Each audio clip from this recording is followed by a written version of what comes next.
Avalanches are part and parcel of the mountains. Buckets of snow, and here at Whistler Blackcomb they've got a wonderful avalanche rescue team. We're going to meet Nora and her handler Richard, but right now they're going to bury me and Nora's going to come and find me.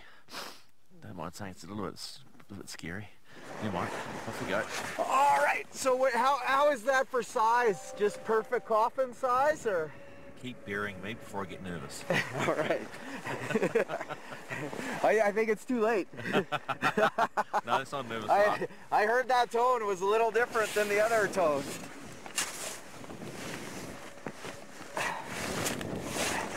All right. I guess maybe we should go for a cappuccino first, or maybe we should get the dog looking. Any suggestions? Coffee, mate. Coffee? Yep. Yeah, that sounds good. You doing okay in there? Yeah, sweet. We're just going for a coffee. That'd be right. Could hear that. Cameraman's dream, leave the presenter buried. Are you ready? Are you ready? Are you ready? Are you going to do it? Are you going to find him? Are you ready? Are you ready? Okay, search! Come on, let's go!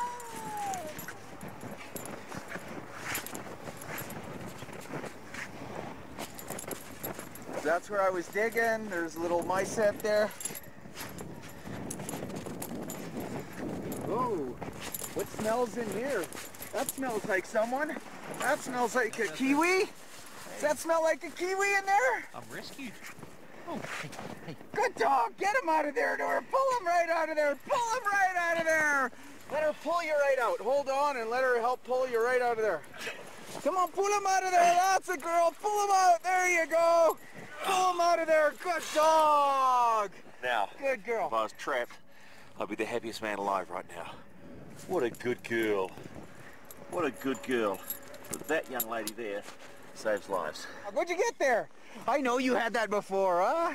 So this here, this just has a little bit of human scent on it. And that's something that just tossed it in and more for demonstration purposes. But we can use stuff like this to represent a very deep burial. We had you about 1 meter down in the snow there. And you're a pretty big guy, and you know, kiwis all have a different odor from you know, other species. So if we were to take a hat or a sweater, we could bury that at 50 centimeters or even 1 meter, and that would represent a person that's buried very deeply. So maybe somebody at 2 or 3 or 4 meters deep, and that way we don't have to subject somebody like you to go down 4 meters. That's a girl. Okay, and out. Good dog. Richard, what type of dog is Nora? Nora is a German Shepherd Border Collie cross, or you might call it a white Alsatian. Specific for the job? Well, she is. Any working bred dog will work here, like the Border Collies or the Australian sheepdogs. You know, anything that works for a living, that can handle the snow, that has the agility, the intellect, and the drive to work for the handler will work out here.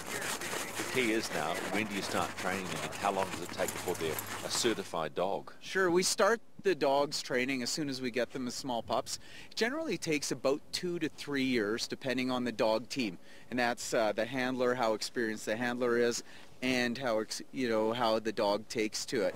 And generally speaking, what's difficult about training the dogs to the certified level you mentioned is that it's easy to get the dog to find somebody that's buried in an avalanche. What's very difficult is to trust the dog when the dog says, there's nobody in that avalanche. And then say, yeah, there is nobody, we can clear out of here. How does that work then? Are there signals that you use to say, well, okay, I've now got to trust the dog? Yeah, it's one of those things. As a good team, you inherently trust each other. As a good rescue team, the dog trusts me, and I trust the dog. If the dog doesn't indicate on any human scent in the avalanche, as soon as I'm confident that we've covered all of the avalanche, we can then clear it and say there's nobody buried here. And quite frankly, that's the majority of the work that we do. It's not finding people buried in avalanches. It's going to an avalanche and saying there's nobody in here, we can continue on. The key being human scent. How did you train Nora to understand human scent, and that's what's to go for? Sure. One of the reasons I chose Nora is I watched her for 5 hours as a puppy, and she just kept smelling everything. But at that point, she's smelling other dogs and who knows what, right? So basically what we do is we watch the dog and we set up areas where we bury things that have human scent. So we look at what the dog's natural indication is on the human scent. And for this dog, it's a double paw dig, where she takes the left paw first, always the left, and dig. And that's how she indicates that it's human scent. Then the next step, once I'm watching her and I'm looking to see what she's doing, we need to teach her a command to only pursue human scent. So with her, the command is search. And how we do that is we would go out and you would hold the dog and I would run away from her when she's a puppy and she thinks I'm, the best person in the world. And I run away and tease her and say, goodbye, I'm leaving you, and then I run and hide into the snow cave, into the hole.